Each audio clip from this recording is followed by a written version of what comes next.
આ વખતે અલનીનોમાં ઘાતક દાનવ પેસિફિક મહાસાગરમાં સર્વર થવાની શક્યતા રહે છે અને તેની અસર વિશ્વ ઉપર પણ પડવાની શક્યતા રહે છે. જેમ કે દક્ષિણ અમેરિકામાં ભારે પૂર, તો દક્ષિણ ગુજરાતના કેટલાક ભાગમાં ઓછો વરસાદ રહેવાની શક્યતા રહે. અલનીનો એટલે નીનો 3.4 વિસ્તારમાં પૂર્વ પેસિફિક મહાસાગરમાં પેરુ ખાતે જળવાયુ ગરમ રહે તો તેનો અલનીનો કહેવામાં આવે છે. આ વખતે ઓગસ્ટમાં નિયત માત્રા કરતાં પેસિફિક મહાસાગરના જે માપવામાં આવે છે તેના કરતાં 1.5 ડિગ્રી સેલ્સિયસ ઊંચું ઉત્સર્જનમાં રહેવાની શક્યતા રહે છે અને સપ્ટેમ્બરમાં તેની ઘાતક અસર થવાની શક્યતા રહે છે. આ એક વૈશ્વિક ફિનોમિના છે.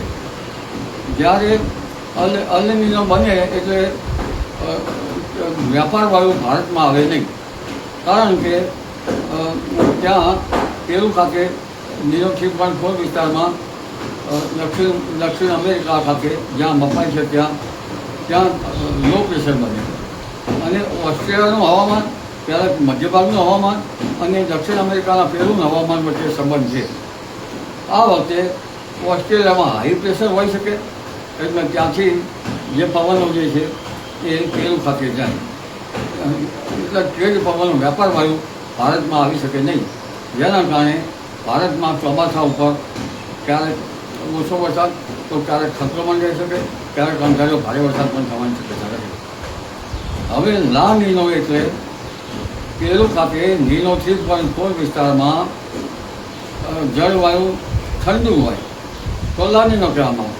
જેના અને એ વખતે ઓસ્ટ્રેલિયામાં લો પ્રેશર હોય, ઉત્તર ઓસ્ટ્રેલિયામાં, એટલે પેરુ ખાતેથી ઉત્તર ઓસ્ટ્રેલિયામાં પવનનો ગતિ કરે અને ઓસ્ટ્રેલિયાથી માડાગાસ્કર ટાપુમાં જઈને કેટલાક ભારત તરફ આવે અને ત્યાં માડાગાસ્કર ટાપુમાં જઈને વળાંક લઈને ભારત ઉપર ચોમાસું આવતું હોય છે. ભારતનું ચોમાસું પૂર્વ આફ્રિકાથી દક્ષિણ ચીન સુધીના ભાગોમાં સુધી પ્રભાવિત કરતું હોય છે.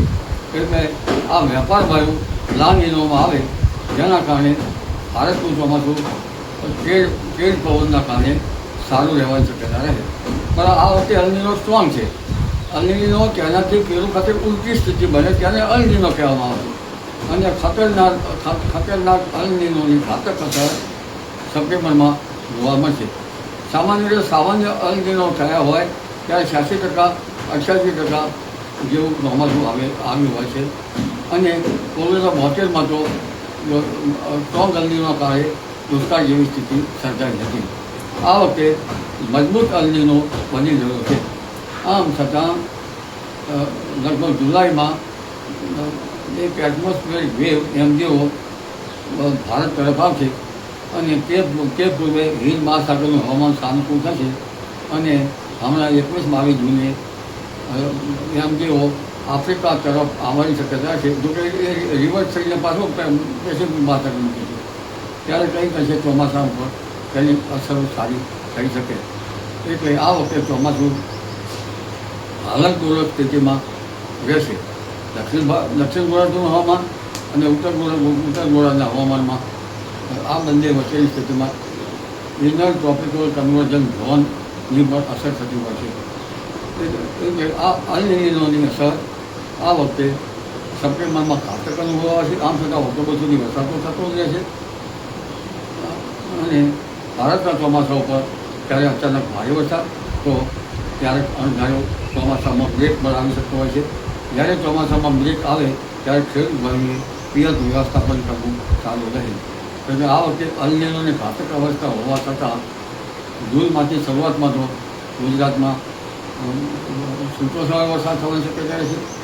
તેવી જૂન પછી આગળના ક્ષેત્રમાં કેટલાક ભાગમાં સારો વરસાદ થવાની શક્યતા રહે છે અને આ માસની આખરથી જુલાઈની શરૂઆતમાં લગભગ ઉત્તર ગુજરાતના ભાગો, મધ્ય ગુજરાતના ભાગો, દક્ષિણ ગુજરાતના ભાગો, સૌરાષ્ટ્રના કેટલાક ભાગમાં વાવણી લાયક વરસાદ થવાના સંકેતો છે.